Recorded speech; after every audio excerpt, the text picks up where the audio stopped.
So, welcome to our podcast. This is Fernando. I'm Micah, and his name's actually Matthew. No, it's not. Yeah, it kind of is. Shut up. Okay. And our topic today that we'll be discussing is tickling. On a scale of 1 to 10, Micah, how ticklish are you? I'd honestly say about a 1 to a 2. I'm really not that ticklish. I think you're lying. But I'm not. Okay. Whatever you say. Well, how ticklish are you? I'm like a 17, 38. Out of 10? Yeah. Alright, I see you. So, apparently, according to a lot of scientists and top universities, there's more to tickling than just being touched and laughing. There's a whole other aspect in regards to emotions and responses. And it has a lot to do with the person you're with. How you feel about them. It says that the top... Bell. Excuse the bell. The top reactions to tickling are relaxation, lust, hurt or pain, physical... Wait. How can there be pain from tickling? It's a laughing thing. Well, it all depends on, because when you're touched, the nerve endings under your skin respond to how hard you're touched or how long you're being touched, and it just depends on your mental state, really. How you... I understand. Okay, what was the last thing? Physical arousal. Oh. That's a little creepy, but... No, it's, it's flirting if you're on a date with someone. I guess it'd be called as flirting. Or if you're trying to hurt them. You could hurt them that way if you're mad at them. Yeah, like they used tickling as torture in World War II. What, for real? Yeah, they strapped them to a chair and took them until they peed in their pants. And then they beat them. And then they threw them back in the cell. But, what was the purpose of that? Oh my gosh, the whole lunch is coming out. I do not know. Excuse all those inconsiderate There's people. a lot of people about to walk by. So let's talk about how tickling works. Okay, yeah, tell me. There are nerves under your skin that detect the touch, heat. So can your brain tell that I'm touching your arm Your right finger's now? kind of cold. I'm sorry, it's cold Okay. outside. Light touches stimulate nerve endings, which are also called semisensory cortexes. Your brain analyzes the touch and creates a response and sends it back to your nerves, giving you the tickling sensation. I got that part. I got it. But I'm still confused on... Wait. I heard that you can't tickle yourself. That is true. But why? The back of your brain controls movement. So the theory says that if your brain knows you're going to do something, then it cannot analyze and process the information and produce a sensation.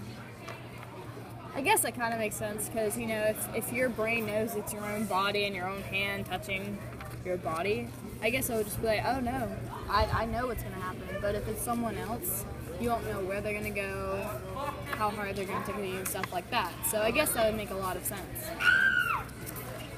So, do you remember anything from your childhood? Are you any more ticklish now than you were as a child, or other way around? I don't think so. I really don't remember. I mean, You don't remember anything from your childhood about being ticklish?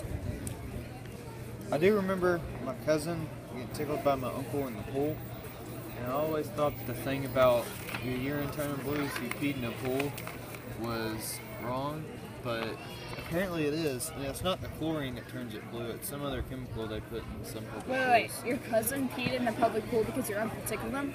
Yeah. Oh my god, that's so gross. He had to leave.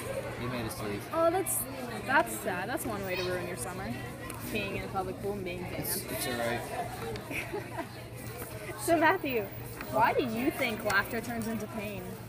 Well, according to this dude, Charles Darwin and the Wall of Picker, they theorized the fact that being tickled is showing submission to an aggressor, and that how you react or how you submit per se is based upon your mental state and different things like that.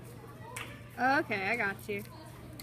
So, honestly, I'm not that ticklish, but if there's only a certain place, like there's certain tickler spots on my body that actually work for me, but in general, like the most tickler spots on people are the soles of your feet. Like you said, in World War II they used that and with the feather and all, and your neck and your rib cage. Oh, the top of your knee. I'm sure everyone has tried that on someone else, squeezing the top of your knee. I've also heard that not only is it places most vulnerable, or the like that, but it's the places most vulnerable to injury.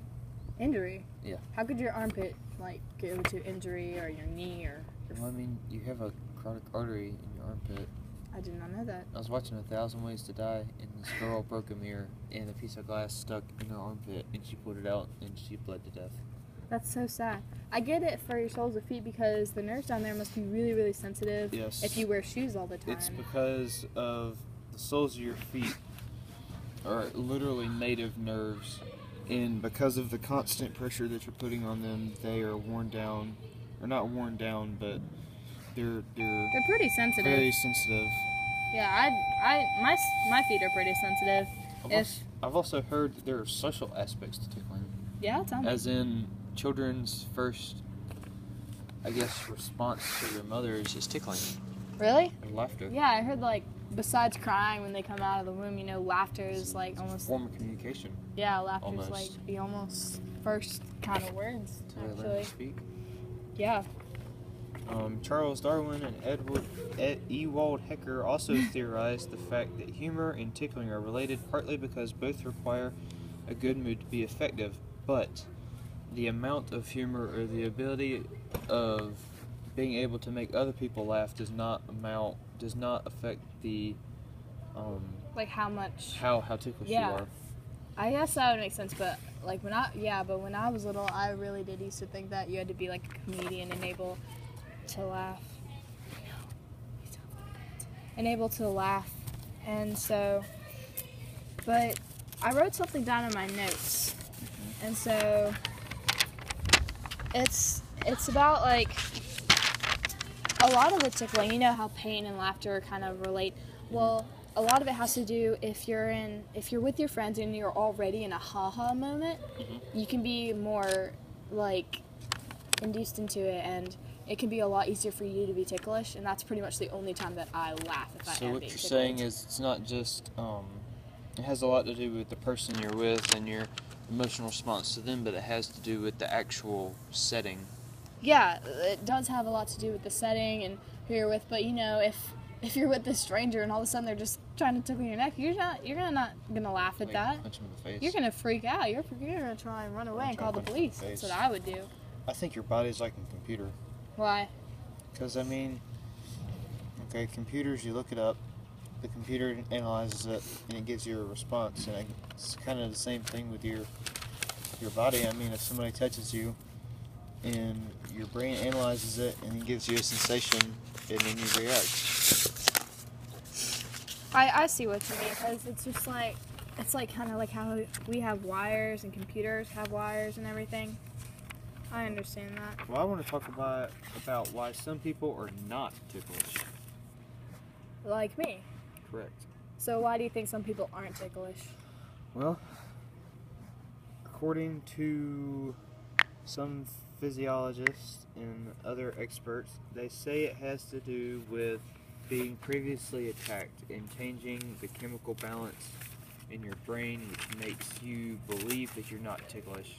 So it's not that you're not really ticklish, it's that you believe you're not ticklish, and you're creating that scenario in your brain, therefore your brain doesn't create tickling sensation. That's exactly how I am, because when I was little, my dad, he used to have tickle fights with me, and my brother would, and literally I would cry from pain, and then finally one day I was just like, I'm just not going to be ticklish anymore, and one day it just stopped working. So I think it's about the mental state a lot more than it is just like the feeling. Nobody ever tickled me when I was a kid. You didn't have a fun life in your childhood, did you? No, it's okay. It wasn't great. Can't write a book. So, that's the end of our podcast. Thanks for tuning in.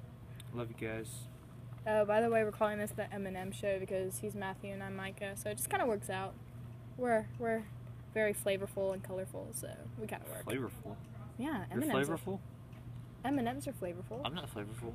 You're right. You're kind of a distasteful person. You're very boring. That's really nice. Alright, goodbye.